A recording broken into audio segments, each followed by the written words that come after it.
everybody? Comedienne Kodi Me'chele here, and I'm with DJ Zero on Who's Up Next. Kodi Me'chele, thank you so much for having time to come.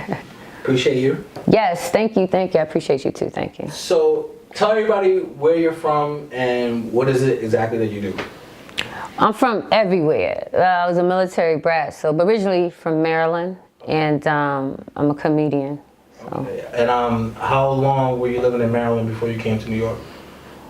Or was it a back and forth thing all around? Back and forth because I actually went to the military. Okay. In 2001, so. Fresh out of high school? No, you gonna let me expose my age on you? Well, you don't gotta expose your age, but let's say a few years after you graduate, add something to that, and then you get my age, okay? Okay, so what did you do in the military, if you want me asking? What did I do? Yeah.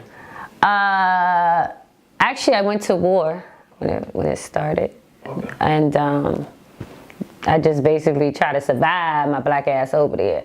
But was it one term, 2 terms? No, 1 term. I only did 4 years. That's all I needed to do. Yeah, okay. Yeah, that's all I needed. And how did comedy get introduced into your life? Oh man, honestly, when I was a kid, when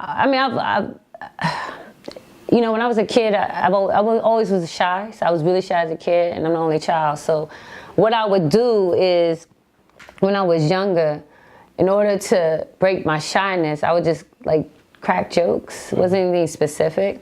And I noticed the kids like that. And so, but I always would watch MTV. When MTV actually played real music. And I would watch MTV, but I just knew I wanted to be in the entertainment field. How I decided that I was I didn't know about, hey, this is why I'm going to be a comedian, but one day I was watching Whoopi Goldberg on Broadway, and she was fresh, nobody really knew who she was, and I saw this woman, and I'm like, wow, she's really funny, and she did this imitating a valley girl, and she had put the towel on her head, and she was doing like that, and oh my god, and I remember I saw that, and I was like, I'm gonna try it in the bathroom. So I went in the bathroom and put the towel on my head and started doing the same thing. And my mom's like, if you don't sit your ass down somewhere and get out the toilet, but that's originally how I decided that I was like, man, I want to be like her. But Whoopi Goldberg has always been so versatile, but I knew I wanted to be like her. So, yeah. Personal question, do you find Whoopi to be extremely, extremely funny, or it was just that one time you saw her, you thought she was just outstanding? I think Whoopi all around is extremely funny, outstanding, anything she does. I mean, the fact that she could switch up roles the way she does, and how because a lot of people don't know she started off in comedy, doing improv. So the way she went from that to even a few years later doing A Color Purple and all that stuff, I think she's a phenomenal person. To this day, I met a lot of celebrities, but I keep trying to track her down, and I just can't. And I know she's around. It's I think she's a phenomenal actress. Besides Whoopi, is there anybody else that you look up to in comedy? Oh, it's a bunch. Moms Mabley. A lot of people may not know about that. And the comedians probably will, but Moms Mabley, definitely Red Fox. There's Martin. There's a bunch of them. Man. It's a bunch. Richard Pryor, definitely Richard Pryor. I like Richard Pryor. I always liked Richard Pryor when I was younger because he cursed so much, but he was always truthful in his routines. He didn't hide anything about who he was. And also, despite what people may say, Mr. Bill Cosby, honestly, I don't care what people say about Bill Cosby. He had a certain way of doing comedy without cursing at all, right, but just telling a story. Right. And I thought that was amazing. And even when The Cosby Show was out, when I was real young looking at The Cosby Show, I was like, man, this guy's funny because he would just say certain things, So I think he's still a genius. I don't care how they bash him. I'm just asking, do you only gear towards black comedians, or you like white comedians too, or any other type? Oh, that's a good question. No, white comedians too. Robin Williams, definitely. Billy. You found Robin Williams to be funny? Yeah. I mean, I'm old school. When he's on Mork and Mindy, anybody that could play that role, okay? No, Mrs. Doubtfire. I mean, Robin Williams, his comedy was just different. See, I like uniqueness. Right. And his comedy was always so different. Billy Crystal. I mean, see, these guys, you know, they did their comedy, but they went into acting and stuff, you know, and just the way they could speak and say things, I just thought, I always thought that. There's probably some other ones I just, at this time, can't think about, but if I do, I'm sure y'all can cut that and put a face in it. But yeah, no, it's any comedian, usually, but mainly because growing up, seeing a lot of the black comedians was interesting because they wouldn't really be shown. So, you know, back then they had them on records, so I would listen to them and I would be like, wow, this is funny, because they would be talking about real truthful stuff. Right. You know, there's a few other, Ellen DeGeneres. You like Ellen? I love Ellen. Okay. I love me some Ellen. Okay. I'm trying to track her down too, okay? No, I love Ellen DeGeneres, yes. Yeah, definitely. How do you come up with your routine, if you have any, like your stand-up routine, if you have it? Honestly, it's really just stuff in my head, stuff I see. It's real life, honestly. And a lot of times when I've done my stand-up, it's really like I have a whole routine I'm gonna do, and then it just goes somewhere else, goes back to somewhere else. I never like to memorize. Okay. Probably a lot of comedians will look at this and be like, oh, she don't memorize her shit, she's not funny. I don't give a shit. I say the fuck I want to say at the time I need to say it, but mainly it's just real life. Whatever I see, I usually just I'll write it down. Whatever I feel, whatever something happens, I'll just write it down. It's really just real life. A lot of the real life stuff is real serious, but I make it as a joke because that's how I always viewed stuff, even when I was younger. You know. Do you feel like that could be a problem sometimes? You know, you can probably joke about a situation or something that happened that probably affects somebody really bad, and you're saying that as a joke, but they may take it as the wrong way. Have you ever come across that? All the time. So I don't got no goddamn friends.